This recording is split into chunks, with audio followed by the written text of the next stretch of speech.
What's up, peeps? Hey. We back. Guess who's back? Back again. This is No Hangover. Welcome back to the party. For those of you who have been here before, for those of you who have not, I am Cujo Speaks. And I'm Nikki.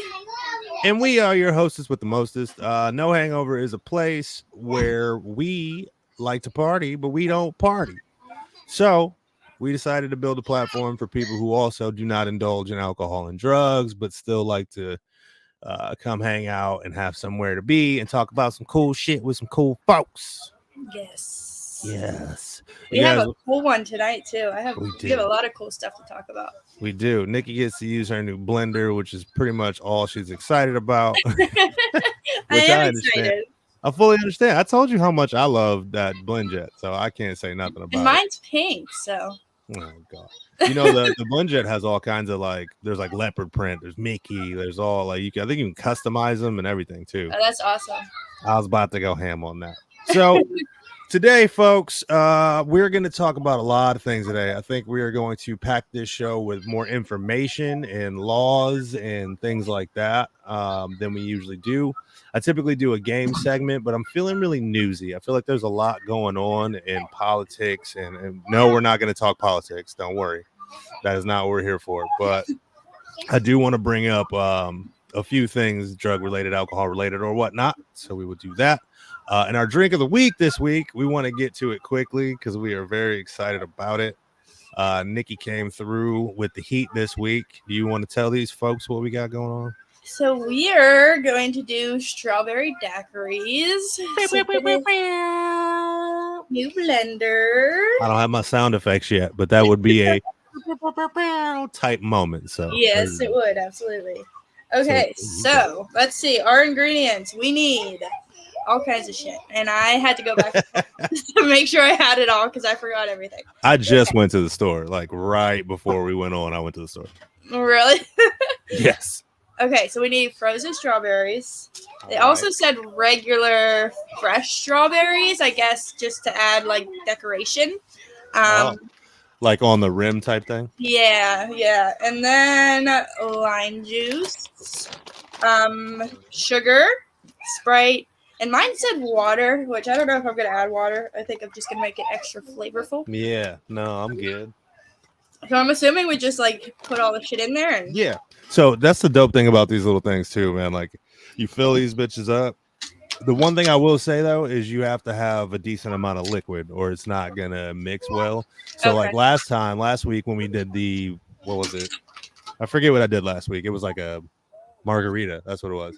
I felt like I didn't have enough liquid in there because it's just the simple syrup and the lime juice. I wanted to add something else, but too thick.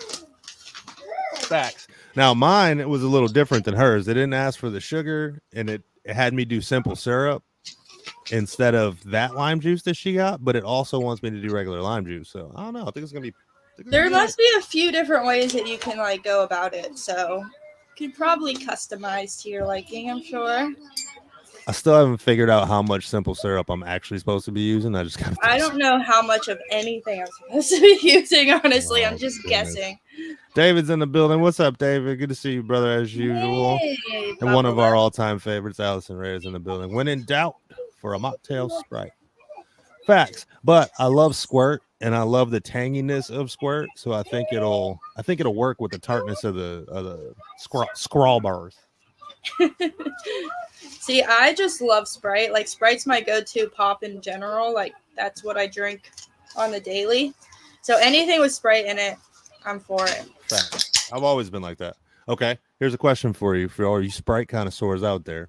What restaurant has the best Sprite on the planet? See, I don't like the machine pop. Like that you no, I don't like that pop. I only like it in a can or in a bottle. You bougie.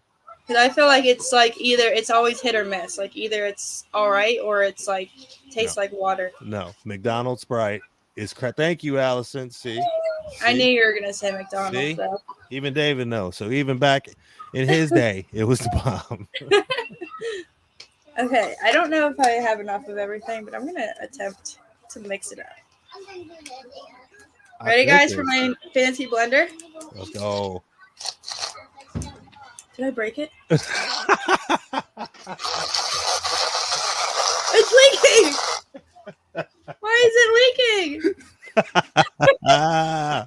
See, that's what happens when you do live television. See, this is why you're not supposed to buy the cheap shit. I should have just worked with the blend jet. You got the blend jet. Look, you want to see how it's supposed to work? Yeah. See, what the hell? I mean, it's doing its job. It's working. You just got to keep doing it. Oh, it does say make sure to tightly fasten the base. Okay. Oh, there you go. Yeah, that's probably a good idea.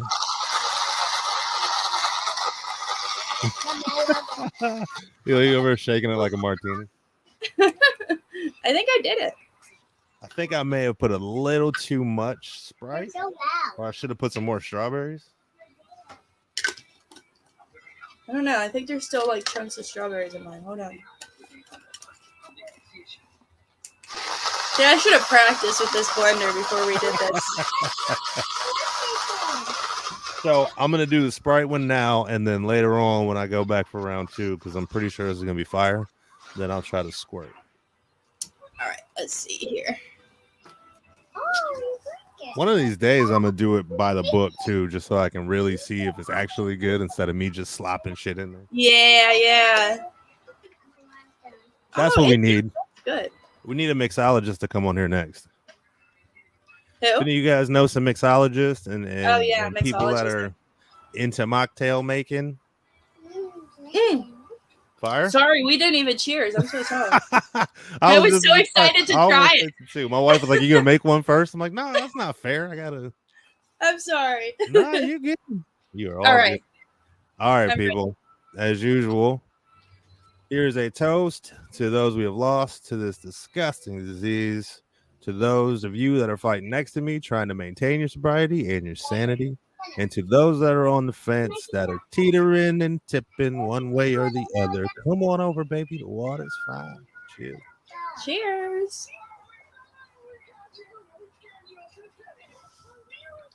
I like it. Oh, that's fire. Good. It's good. Yeah. That's fire. It's good. Mine still has some chunks of strawberries too, but I don't mind it. Yeah. I like when there's little chunks of fruit in it. Ooh, that's fire. Yeah. I think it's even good with like the guesstimating with all this stuff. Like it still turned out really good. Yeah, because you can.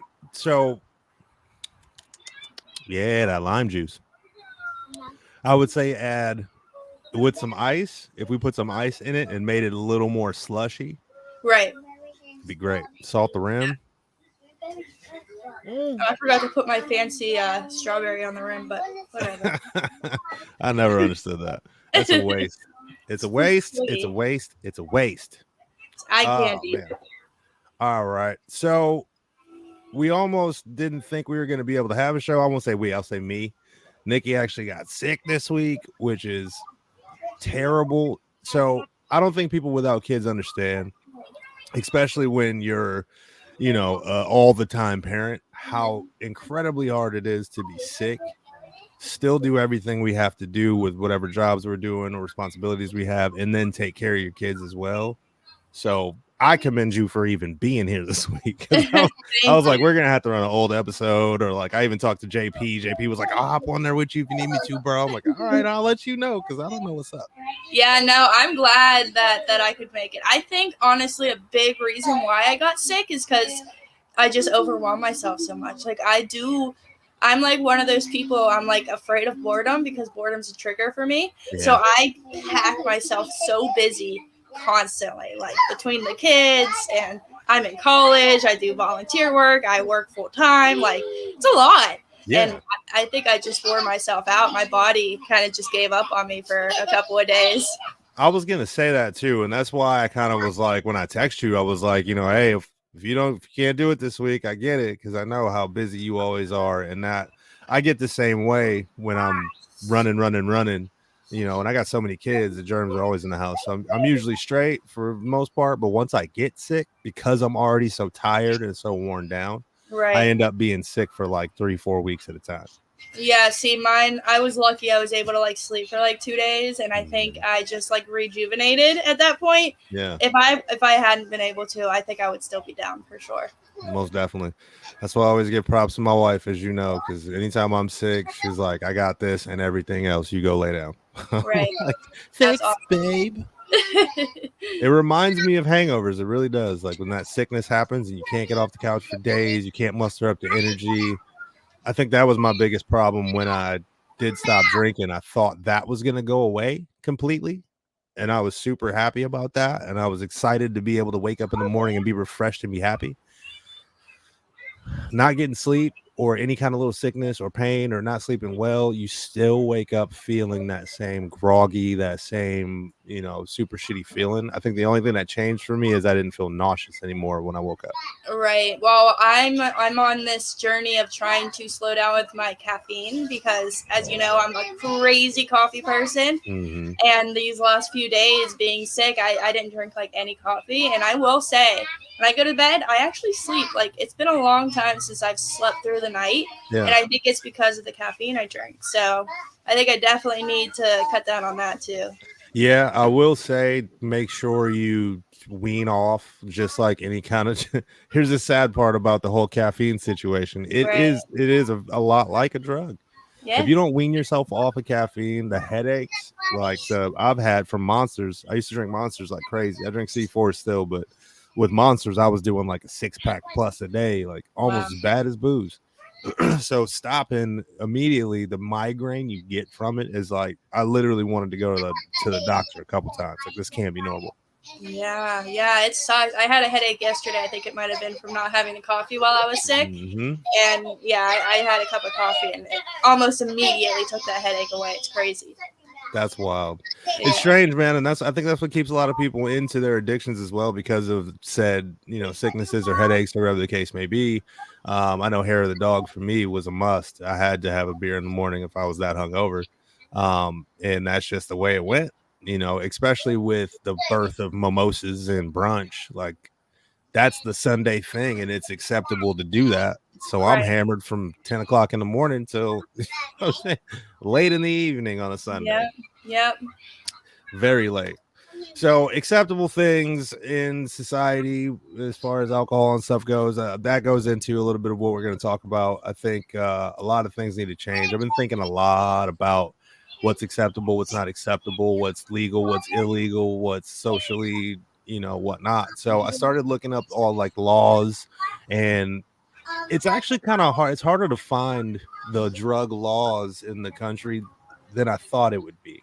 I thought there'd be like a clear cut, what are the drug laws? And then bam. But what I found was a ton of like FDA stuff about prescription drugs. That seems to be the only thing that's really getting reported on as far as progressive laws and all that kind of stuff. But to me, we should be talking about the drugs and alcohol that are causing the issues, truly causing the issues in this country. Yeah, sure. They're making all these laws to protect all these prescriptions and big pharmaceutical companies that are making tons of money, but they're not trying to take care of what's on the street. And you know what I mean? I might sound kind of choppy talking about it because I've been thinking about it a lot and I don't know a lot right now. So I'm trying to learn. So let's start with what the laws are on controlled substances and what the controlled substances are. I think there's a lot of people who may not know these things, and especially with a lot of things being decriminalized, I think it's good for people to know what the classifications are of these things. So let's start with weed. We all know it's about to be legal. Let's hope federally. But currently, what is it? 1, 2, 3, 4, 5, 6, 7, 8, 9, 10, 11, 12, 13, 14, 21. Currently, there's only 21 states where weed is legal. The rest are illegal. There's no mixed states, according to this little map I'm looking on. I think it's worldpopulationreview.com. So I'm going to quickly read what these schedules are. And this is straight off of this website. So don't call me whatever. What's that word? Plagiarizer? Not plagiarizing. Schedule 1 drugs are the most restricted and cannot be prescribed at all because they have a high potential for abuse and have no currently accepted medical use. Examples of Schedule 1 drugs include cocaine, heroin, LSD, various opiates. Why various opiates? Why not all opiates? Do you know? Well, because some opiates are, prescriptions that you can get prescribed legally, I guess. But they don't consider those a Schedule 1, even though they're being prescribed? I don't know. I got to look into that. Mescaline and PCP. In almost every state, the possession or use of Schedule 1 drugs is a felony offense. So speaking of laws, we did do a segment before where I was talking about the 3-strike law. So that comes into play here. So with the Schedule 1 thing, even if you have it on you, you possess it at all, you get caught 3 times possessing that. I'm pretty sure the law is it's a mandatory life sentence, correct? I think that's what you said, yeah. So all of these drugs on here, no matter if you're taking them, if you're carrying them, if somebody is in your car with you and has that on them, know that you're risking a felony. And if you are in one of those 3-strike states, that ain't nothing to play with. It is to be noted too, it doesn't say it in here, but I'm pretty sure marijuana is still federally a Schedule 1 drug. And that's the reason why there's so many people doing these super long bids over marijuana. I think. You hear me say I think a lot because I'm not a pro at any of this. Schedule 2 drugs have a high potential for abuse, but have some currently accepted medical uses. Schedule 2 drugs can be prescribed under tightly controlled circumstances. These drugs include opium, morphine, codeine, oxycodone, methadone, fentanyl, dextroamphetamine, methamphetamine, barbitol, pentobarbital, and secobarbital. I don't even know what that is. So I guess those would be the prescriptions then. It looks like it, but what? I don't even know what pentobarbital and a secobarbital. Do you have any idea what that is? No, but I'm gonna look it up real quick. Yeah, I'm interested in that. So, the only thing on that list that I think helps people is probably the methadone. The rest of these things are killing people slowly. I don't know that I've ever had morphine, but I've had the codeine, oxycodone, and all that other stuff, and don't want it. The pentobarbital is like what is it? Barbiturates. Okay, that's what I thought, but I didn't want to be wrong. Okay. Other schedules can be dispensed by prescription more frequently, while Schedule 4 drugs are commonly called over-the-counter drugs that can be dispensed without a prescription. So I don't know what the fight is, and I haven't been a part of the fight, and I'm just learning about Narcan, basically from you guys. I know that Narcan's used in overdose situations, but that's about all I've known about it. I did find an article about how it's about to be over-the-counter, accepted over-the-counter. I don't know where it went, though. So I will let you tell these people about that because I know you have a lot more information than I do. Okay. Why is this still on the screen? Why didn't you tell me that was there? Sorry. So yeah, I mean, Narcan is an amazing, very important, life-saving medication, obviously. And yeah, it's an opiate overdose reversal drug. So if you're experiencing an overdose and you're given Narcan, it can help you come out of an overdose so that you don't lose your life to that overdose. And yeah, there's a lot of things that are changing with Narcan from what I've, learned recently. I know that there's a number of things within the harm reduction, aspect of it that is very, it's some of it's legal, some of it's illegal. Like there's the fentanyl test strips, which I feel are very, very important because, obviously there's always going to be somebody out there who's using drugs. Yeah. And the point behind, harm reduction and the point behind what all of us are or should be doing is to keep these people safe until they're willing to agree to go get help. Right. If somebody dies, we're never going to get them sober. So they should be allowed to carry these fentanyl test strips. They should be allowed to have Narcan. They should be allowed to have access to clean needles. This will reduce the rate of HIV and any other diseases. This will reduce the rate of people stealing, and all kinds of different things, overdose risks. And the fentanyl test strips, they just recently actually became legal in Pennsylvania where I live. Nice. So people are actually allowed to have them and use them and test with them, which it wasn't allowed for a really, really long time. But the Narcan is something that's been, obviously legal for a while, but it's really difficult to get, or it has been really difficult to get in the past. It's a little easier now. Like there's websites you can go on and they'll send it to you for free, or you can go to local harm reduction places and stuff like that, and they'll hand them out. But like over the counter to get it at the pharmacy, it can be like $150. Jeez. It's crazy. Like what kind of addict, even if they are wanting to keep themselves and their friends safe, is going to have $150 on top of what they're spending on drugs and alcohol to buy Narcan? And who knows how often you have to use it, especially with fentanyl being everywhere now, Right. So it's something that can be super, super helpful if it was more easily accessible. Right. Allison said in New York there's a program that gives Narcan for free. I carry it with me everywhere I go, which I think that's incredible. I actually have a ton of Narcan in the back. I could do like a demonstration of how to use it. That'd be sweet. You want me to grab it? Yeah, hell yeah. Let's do that. I'm trying to be the spot where people come to get all this info. I think a lot of people that are yes, this is a place for us that don't drink and do drugs to party and all that, but I want this to also be a place for people that do party and do drugs and are in that lifestyle can come and get useful information that can keep them safe. I don't, what's this for if we're not helping people out and we're not doing our job to keep people safe? No point to have the platform. So I want to show you my Narcan bag first. Hey, isn't that super cute? That is cute. Says I carry naloxone, then on the back it says peace, love, and save lives. Wow. Isn't that cute? Yeah, I'm learning this I'm learning along with a lot of other people because I didn't know that this was available. I didn't know that this was something that could be done. So that's incredible. So here's a Narcan, and this is typically let me turn my light down, what it'll look like. I think they just recently actually changed the packages because these ones are big and bulky and annoying to carry. So I think they made them like skinnier. From what I saw, they have new packages. Nice. But typically there's like 2 in a pack. So yeah, if they're becoming legal, they had to rebrand because they're about to be everywhere now. So they got to look cute. And typically each one's 4 milligrams. So the 2-pack would be like 8 milligrams. So how many milligrams of that do you need?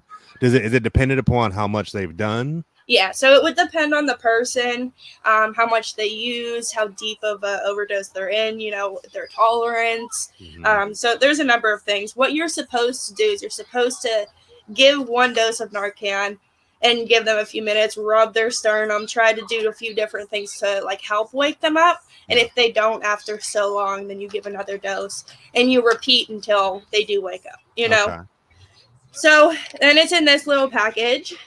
And you can peel it open, which I will open it up. Look, I'm all in. Like you're not right here on screen. I'm like, and then this is it. Let me see. So it's just like a cute little thing. Super easy. And then it comes with instructions too. So, and this is the thing that I always tell people, even if you aren't using drugs, even if you don't know anyone who is using drugs, you should still carry Narcan.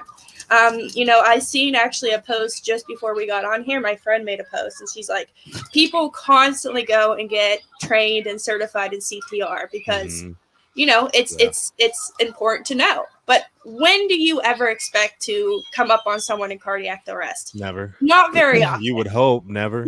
Yeah. But you want to know how to do it so that if somebody needs you, you're able to help save their life. Right. The same should be with Narcan. You don't know when or if you'll ever encounter someone who's overdosing, but if you do, wouldn't you rather be prepared and save them than to have to walk right past? At least grab one and put it in your car.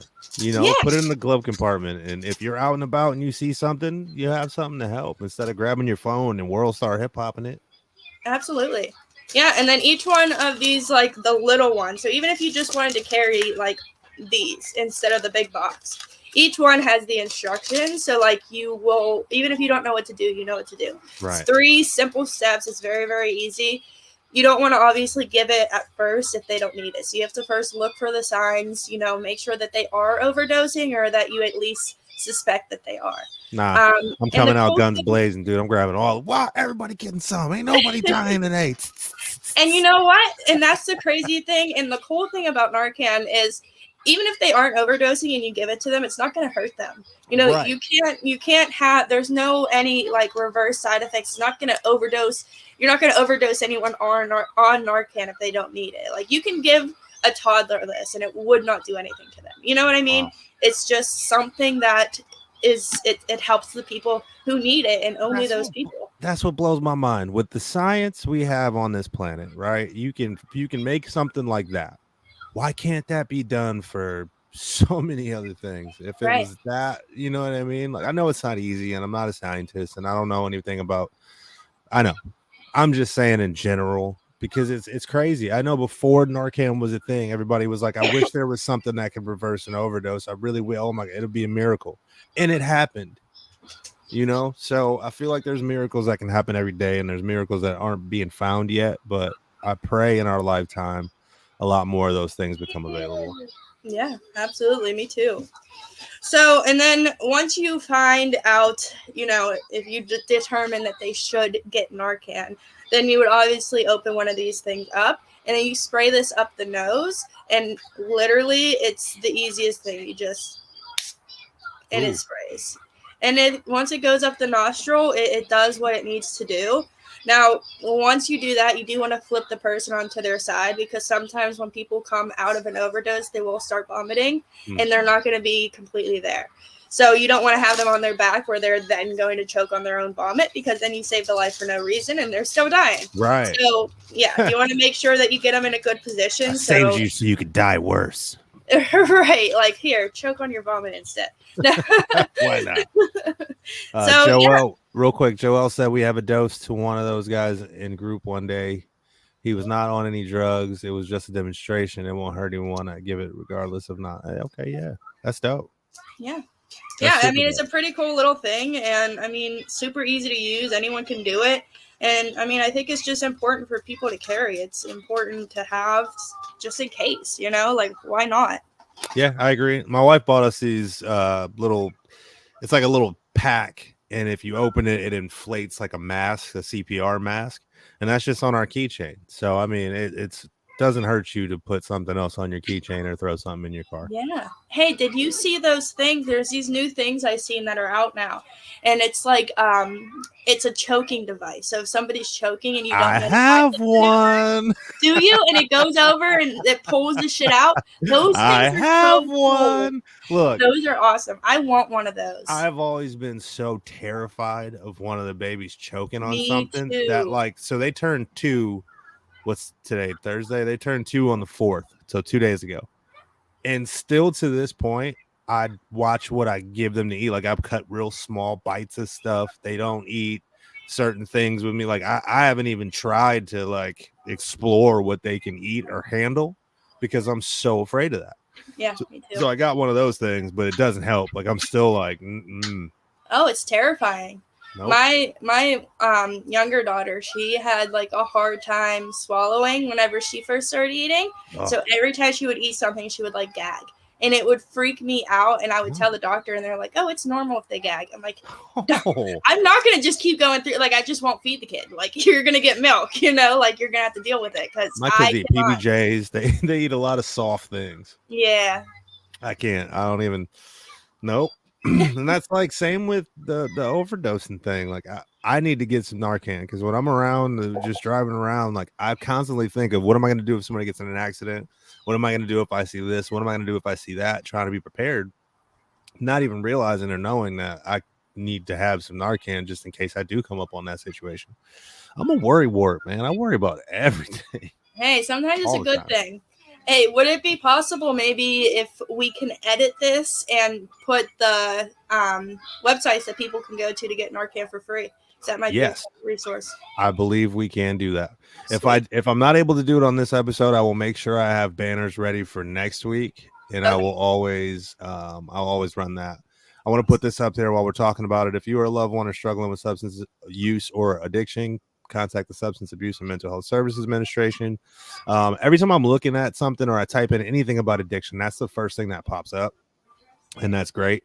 Go to that website, even if you yourself aren't struggling with addiction. Go to that website and just read some things on there, because you may know somebody who you don't even realize has issues or has a problem.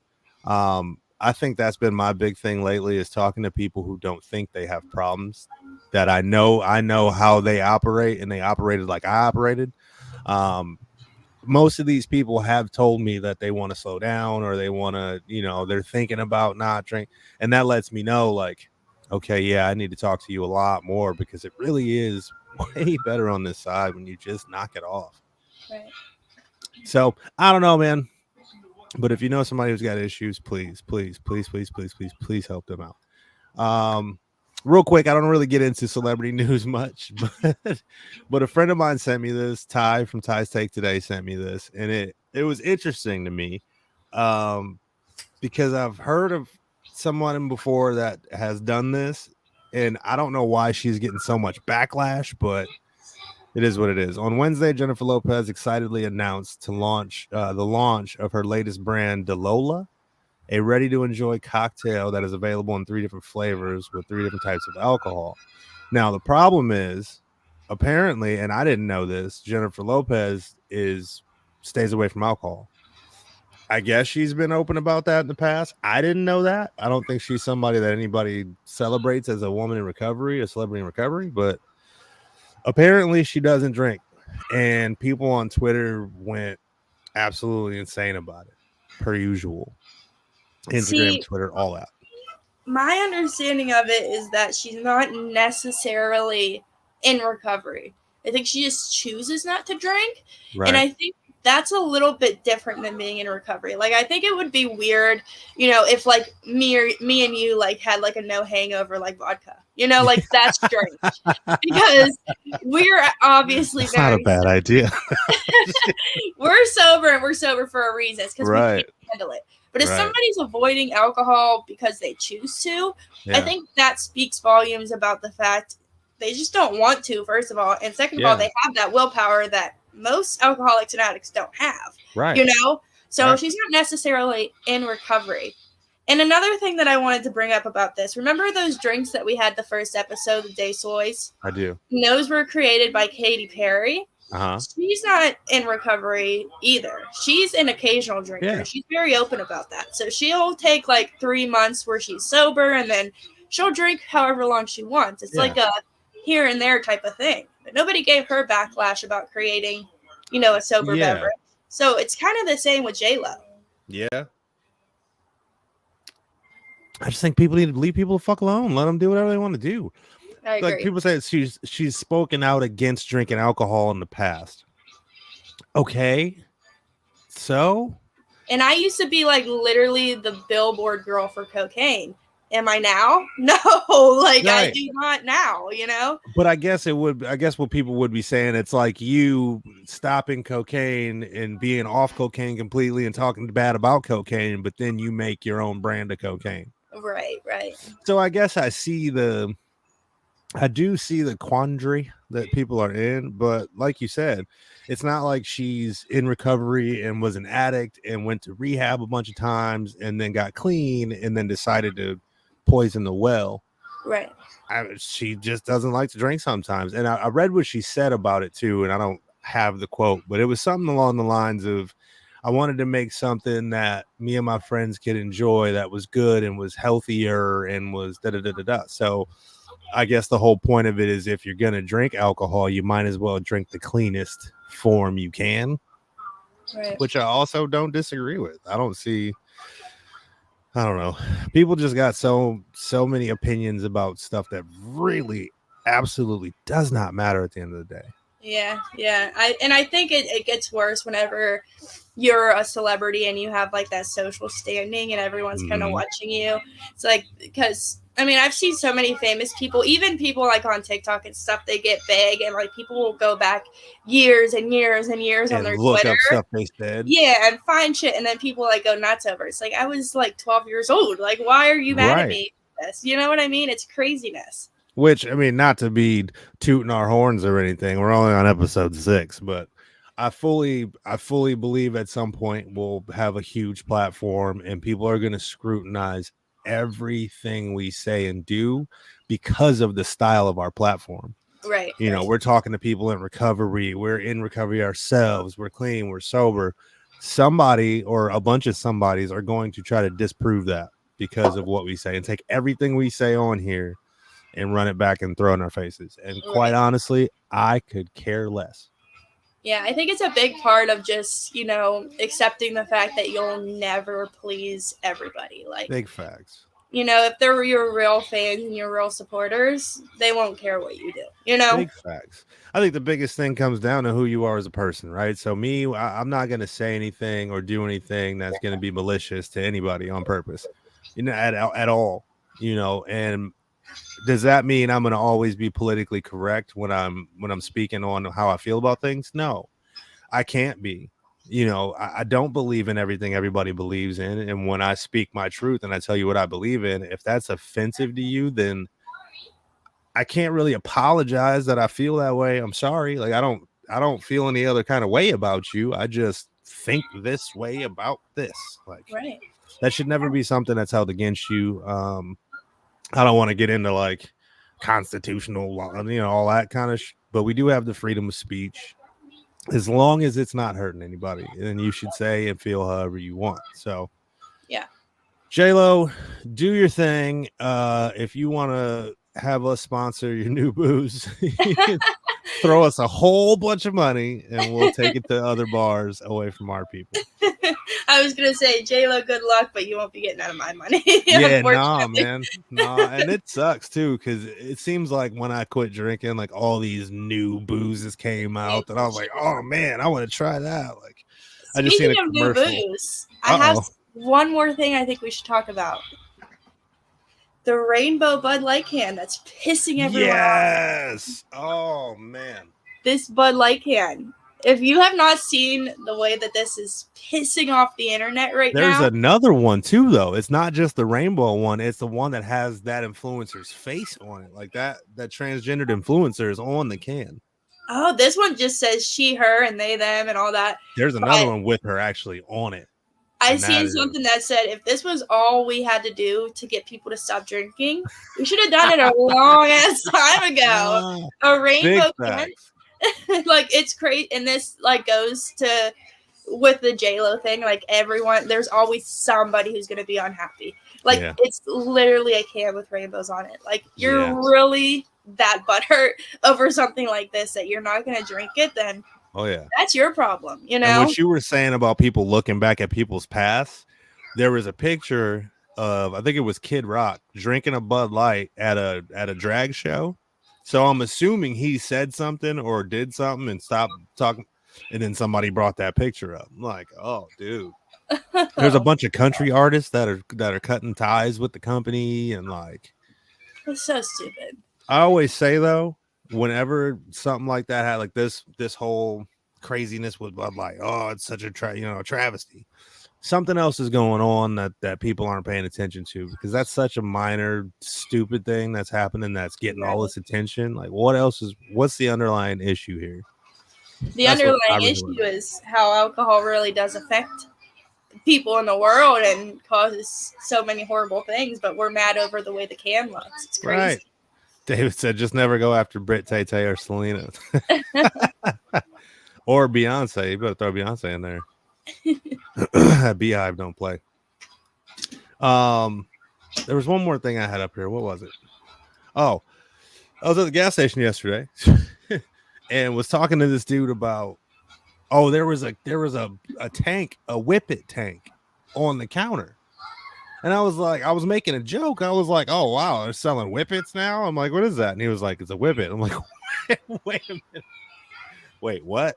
And he legitimately, they're selling Whippets now. Seriously?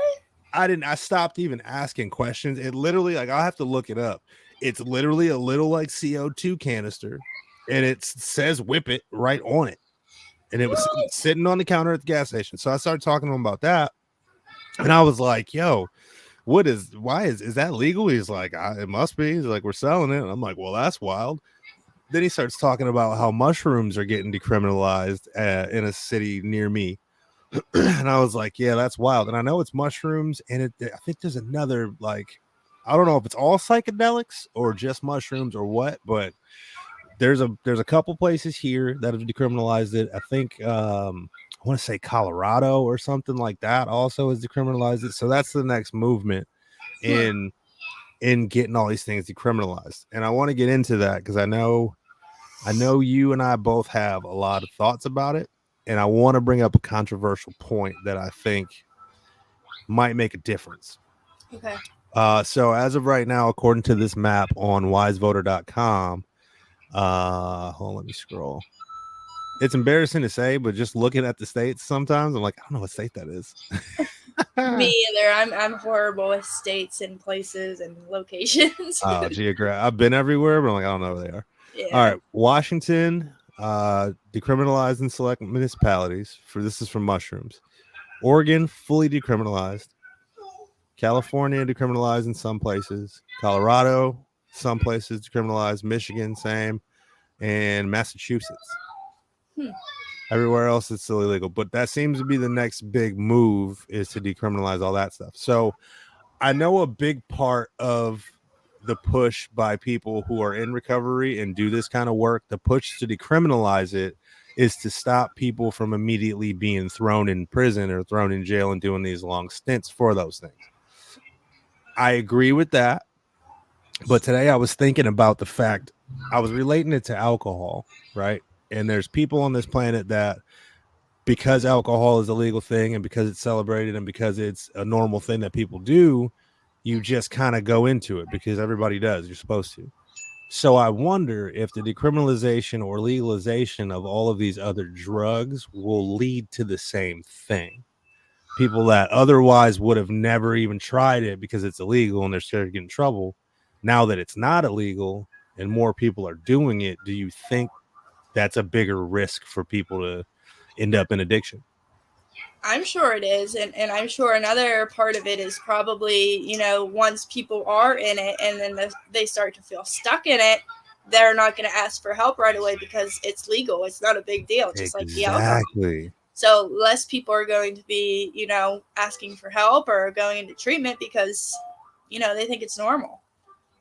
I think that's the issue. That's the scary part about it when I think about it, because you don't even hear about a lot of these drugs back in the day because it's illegal. It's folk to even talk about it. You got to be in a certain circle, or you got to find the underground cats that deal in this kind of stuff.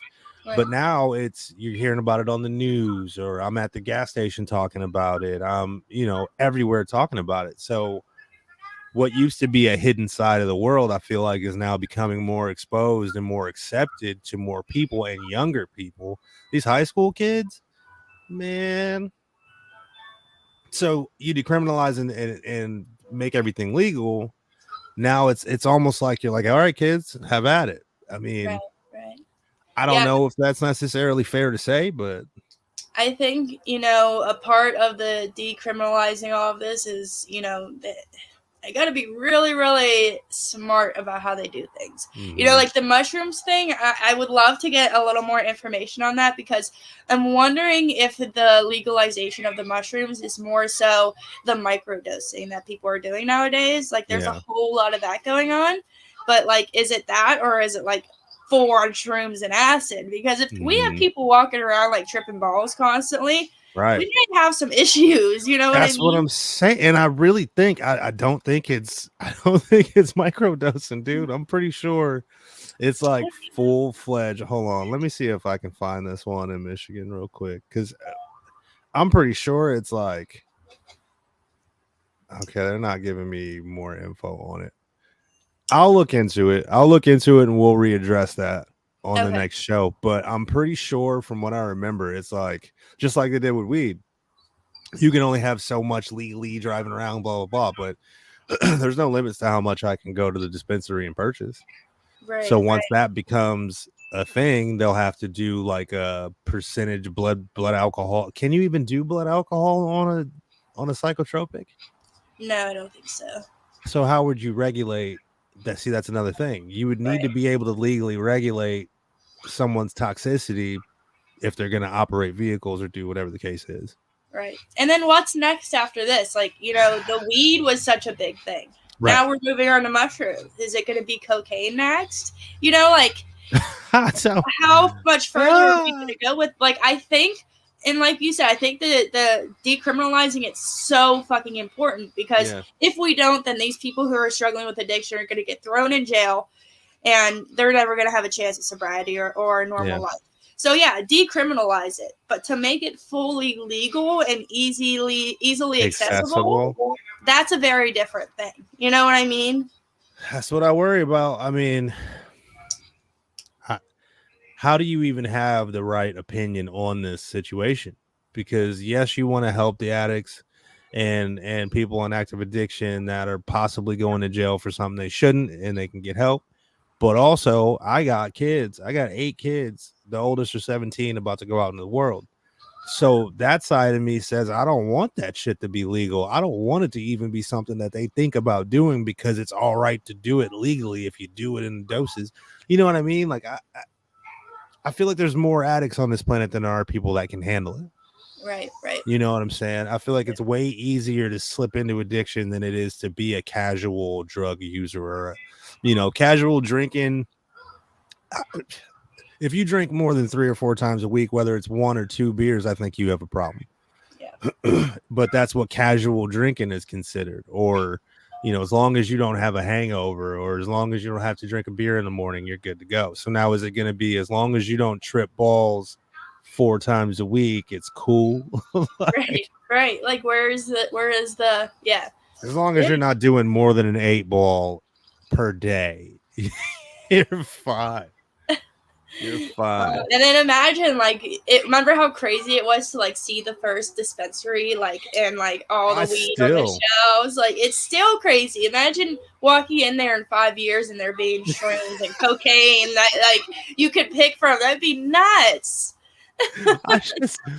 What sucks to me is thinking the addict in me that's still alive and still inside partying and trying to come out. Right. Is going to be so unhappy when all that happens because I'm gonna be walking for those of you that don't know, I still do marijuana maintenance. I do edibles, I smoke weed. So when I go to the dispensary, especially if it was in the same spot, it'd be like going to the grocery store and having alcohol everywhere. Yeah. I gotta stay away from that side. Nope. That'd be tough. We got deals on 8 balls today, right? Shit. Well, I did have an extra 20 on me. I guess that's crazy. It's nuts. It's wild, the world that we're sending our kids out into. And I was talking to my daughter the other day too, and I was telling her how relative everything is. So our parents and the people in the generation above us didn't have to go through half of the shit that we went through, right? As far as what was available and technology and all that stuff. So it was a different generation, a different world. The world that we're sending our kids into as parents is, to me, unfathomable. I can't imagine anybody thought this would be the world we live in. No, I mean, not at all. And look how it's changing. It's changing day by. Did you hear all that shit about the US dollar getting dropped by all these other companies? No. I know that's a little political and I won't get into much of it, but I guess there's 5 or 6 different companies that, for one, are creating a new currency. And a bunch of countries are dropping our U.S. dollar as a power economic play or whatever. It doesn't have value to anybody anymore. So everybody's dropping the U.S. dollar. What? That's crazy. So not only do we go, no, we want to have a new dollar. Our shit just won't be worth much. Our conversion rate, I think, is the second highest, third highest, or was the second, third highest. But now our conversion rate is going to drop, making our dollar worth less than. If you go to Europe and you try to exchange your money, you're going to get less for your money now. Wow. That's crazy. Yeah, it's pretty wild, man. It's I encourage everybody to just watch a little bit of something, watch a little bit about the news, watch CNN or your morning news or whatever the case may be, or just follow. I think what I like doing is following the Instagrams and the Twitters of some of these news feeds, because a lot of times you won't see the stories that really need to be told on the news. You have to find them in print. Honestly, I try to share as much as I can without making people go nuts. So I think I may start posting a little bit more because I feel like there's some really big things happening in America that people need to know about, as far as drug laws, criminalizations, and stuff that are affecting everyday people, especially those of us in the middle class who live check to check. I can't afford my dollar to be worth less because y'all ain't dropping prices of nothing. Right. So I It's don't know. scary. It's a very scary place we live in. I think I covered all of these controlled substance things I wanted to, right? I think. One last thing on that. So everybody knows that federally, obviously, marijuana is still considered illegal, but it's criminalized in most places and legal in some. These states still, marijuana is absolutely illegal. Alabama, Georgia, Idaho, Indiana, Iowa, Kansas, Kentucky, South Dakota, Tennessee, Texas, Utah, Wisconsin, and Wyoming. But it does say that there's different stipulations on each of them. So some of them is like first possession's a misdemeanor, ounce or less is a misdemeanor, 3 or less is a misdemeanor. Looks like you're gonna get the best chances in Kentucky.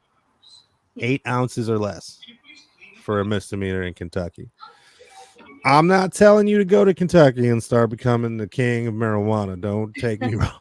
Don't take me wrong, but I do think it's important for us to give people the know about of the laws in different places, because I mean it's almost harm reduction, right? If you know somebody's an addict, you know an addict or whatever, and they're a vagabond and they're just, having a rough time, like, hey man, maybe you should try going to Colorado. Like there's people out there that do the same things you do, know how to do things safely. It's not looked at as terribly as it is here. You may be able to get more help. Right. So when I do bring back the great state debate, which it was a part of the ghost show, you guys, I know David was at the ghost show. We lost an entire episode. It was a really good episode, so I am going to bring back some things from that episode. David said CNBC.com is a good market/economy site. Perfect. I like that. If there's money in testing, they will make tests. Yeah. America's a money. We're a business. I mean, let's be realistic. America's a business, so everything's going to cost. I'm very surprised that they're giving Narcan out for free. You said in some places. Well, you said you can look online and they'll send it to you for free. They're like nonprofit organizations, so they get donations and they buy it and then they send it out for free. Okay. Yeah. So I think somebody said something about insulin the other day and why isn't insulin free? And I'm like, yeah, I agree with that. Oh, that's a huge debate too, and a lot of people will argue insulin versus Narcan, and it's compared very often. And I actually got to an argument. Why though? Well, because they say, why are you able to get Narcan free anywhere if you're not able to get insulin free, and people actually need insulin? And the thing is, they're both life-saving medications. So but the argument would be, okay, so we got a couple minutes here. I would like to get into this argument because I did have a conversation with someone yesterday that is completely against the disease model of alcohol or of addiction, and we were talking about the semantics of it, and he brought up cancer. And he was like, I don't see alcoholism or addiction being the same as cancer. Those kids in the cancer ward didn't make the choice to have cancer. You make the choice every day to go pick that beer up or that cigarette or that da-da-da-da-da. And I was like, okay, I see what you mean. And I don't necessarily even want to call it a disease either in that respect. I'd rather say it's a mental disorder, because something's wrong in your brain because that's wrong. You shouldn't do it, but you're powerless to stop yourself from doing it. So I think it is a disorder. And in that respect, because I don't want millions of people to keep dying from this thing, I do think Narcan should be free. I think it's necessary, but I also think insulin should absolutely be free. Yeah, I mean, I 100% agree. I think insulin should be free, easily accessible. I think all life-saving medications should be free and easily accessible. We shouldn't have anyone out here dying from any disease. I mean, it's just not necessary. Every life, whether it's suffering from addiction, it's suffering from cancer, it's suffering from diabetes, all of these lives should be, equally as important as the other ones. We all deserve life. And that's my argument with it is, what makes one more important than the other? Yes, insulin should be free and easily accessible, but that doesn't mean that Narcan shouldn't be. And, a lot of people push it's a choice thing. And, it may start as a choice for some people, but it's also genetic. And there's a lot of other diseases that start as a choice. Yeah. STDs start as a choice to have sex. Some Facts. cancers you can get from smoking. You can get diabetes from eating like shit. I was there's saying, a in some lot. cases, diabetes is definitely a choice, but I know it is genetic as well. There's a lot of things that we recognize as diseases, and we get on our hands and knees for these people who are suffering with these diseases, as we should, but we have something to say about the choice aspect of addiction. But it's really very, very similar to all of these other things, Yeah, I agree, and I don't understand, I guess, why people feel the need to pit two things together that shouldn't be pit together. Why are we talking about Narcan versus insulin? They're not enemies. It's not like we can only have one, and one of you can live, the other shall die. Right. Why can't we have both? What is it? Was it in the budget proposal that only one of these things could be free? Is that why we're talking about the two of them simultaneously? Because I don't get why. Yeah, it doesn't make sense, and I think it's just another one of those things that really puts into perspective the stigma around addiction, because literally people will pull things out of their ass to make addiction seem like this thing that like we all choose, and like we just want to be junkies, and we want to die, and we want to live a life, and that's just not the case, and I feel like that's where a lot of this comes from. Yeah. But you just have to have a different perspective than that. Like a lot of these people who are addicts, and I would confidently say most people who are struggling with addiction do not want to be in the situation that they're in. Whether we chose to do it in the first place doesn't mean we want to do it now. We're stuck. It's a mental disorder, like you said. It's a mental illness. It's a disease that we're all struggling and suffering with daily. It sucks. That's like you know what I think a good metaphor or a good way to talk to somebody that feels like they feel about it not being a disease or because it's a choice and all that. Ask them how they feel about Tourette's. They can't. You know what I mean? It just happens, right? But if you teach them to learn how to think and rewire their brains differently, they can sort of, in some cases, they can control it and lessen how bad it is, right? So would you tell those people, like, you're just not trying hard enough? You can stop if you want to. You got to think about it. Would they say that to them? Probably not. Or is that just way too different? Right. And there's so many other mental disorders that are the same, like if you're experiencing schizophrenia, are you going to tell someone, hey, just stop listening to those voices, like you just can't do that. It just doesn't work that way, It comes down to people. It comes down to belief, really. And that's why I'm, me and my stance on religion. Like, you believe that, God, Jesus died and came back from the cross and died, but you won't believe that somebody can't stop drinking alcohol. Like, you pick and choose what things are unbelievable to you, but the things that are unbelievable to you are in your face and they're happening around you all day long, every day. So right. I don't get why it would hurt anybody for it to be considered a disease. Why is that something that's so bad for you? Why do you hate that? Why are you fighting that so bad? Yeah, it don't make any sense to me either. I think at one point, I don't know if this is true or not, but to me, I feel like that whole conversation, it revolves around the healthcare system. And if it is classified as a disease on the books and for sure, then I feel like a lot of insurances would have to cover a lot more as far as injuries that happen when you're drunk and because they'll ask you all that stuff. And if you, especially the VA, if I need to go to an ER outside of the VA and I don't have a good enough reason, then they'll charge me. They won't cover it.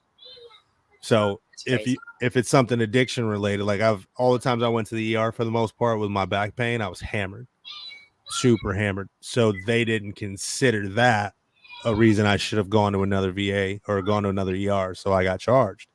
But if they consider that a disease, then I have the disease of addiction and you have to treat me without charging me extra or whatever. Right. So maybe that could be part of the reason why, but I don't know why normal, regular, everyday civilians have such a problem with it. Yeah, I'm not sure either. I think a lot of it comes from, obviously in active addiction, we hurt a lot of people. And I think there's a lot of normal people out there who have been hurt by addicts. And if you're one of those people, like, I'm sorry for whoever hurt you. And I'm sorry if their addiction caused them to do that. But chances are,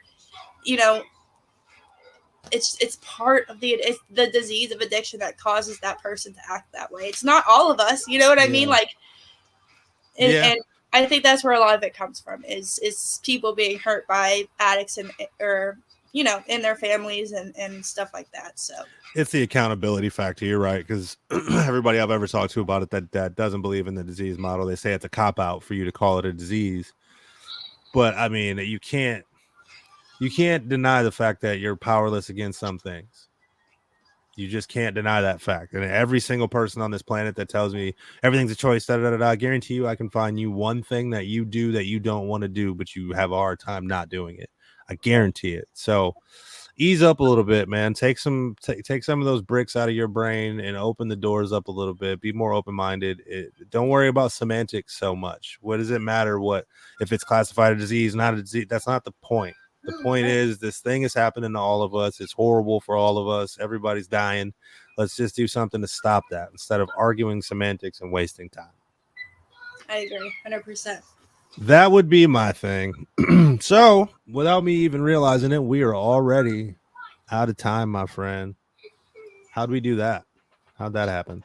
I think that was a really good episode. I liked it. I mean, because I thought about it. You know me, I'm always racking my brain to find a segment or trivia or do these fun games and stuff. But there's so much happening in the world today. I feel like this was an episode that we needed to throw some info out, talk about what we think about, get some conversation started. And I think going forward, there's going to be more shows like this. I'm still going to do the segments and we're still going to have a lot of fun here, but I really want this to be a place where conversations are started and the things that people won't talk about get talked about. And, we can have fun while talking about serious things. And I want that to be how we gets down.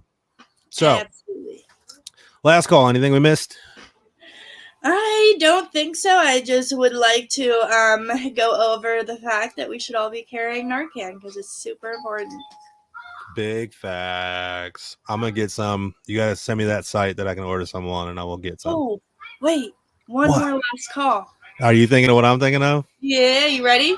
Yep. 1, 2, 3. Happy 5 years sober. Rachel, let's go. Oh, I wish she was here. We should have had her on. I know. We should try to get her on next week. I felt so bad. Like, I just found out today it was her 5 years via, Facebook or whatever. So I'm like, oh my God, congrats, and a post and all that. And it wasn't until I was coming back from the store just now that I was like, shit. Yeah, we should have reached out to her. It would have been, but that's all right. We'll try to get her on soon so we can talk to her in person about her 5 years. If you guys don't know who we're talking about Rachel Elizabeth.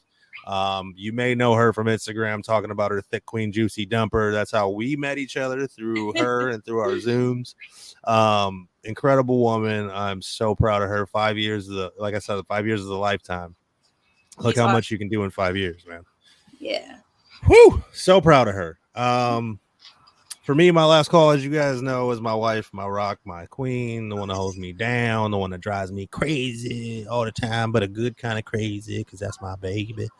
And shout out to everybody who's just trying to do good in the world, man. I feel like those of us that are out here trying to make a difference are really starting to shine these days. I feel like there's more of us. I feel like there's a shift in the energy of the world, and I think everybody's kind of tired of feeling shitty and the world being a shitty place. I know I am. Those of you that are going through a super hard time, please, please, please realize that it is never, ever the right decision to end it all. I don't know if I put this up before, but I found this and it's pretty cool. 988. You can text or just call 988. So you don't have to remember some long 800 number or any of that stuff. As far as I know, they have every kind of situation. You speak Spanish, you speak any kind of other language, you'll be taken care of if you call this number for the most part. So please reach out if you need help. Reach out to one of us if you need any help or there's anything we could ever do for you. We are both very available. Yeah. So you know what time it is, folks. If you stuck with us this long and you continued watching and listening to our crazy antics and you go to bed now, congratulations. You will wake up with no hangover. All right, y'all. We'll see you. Love.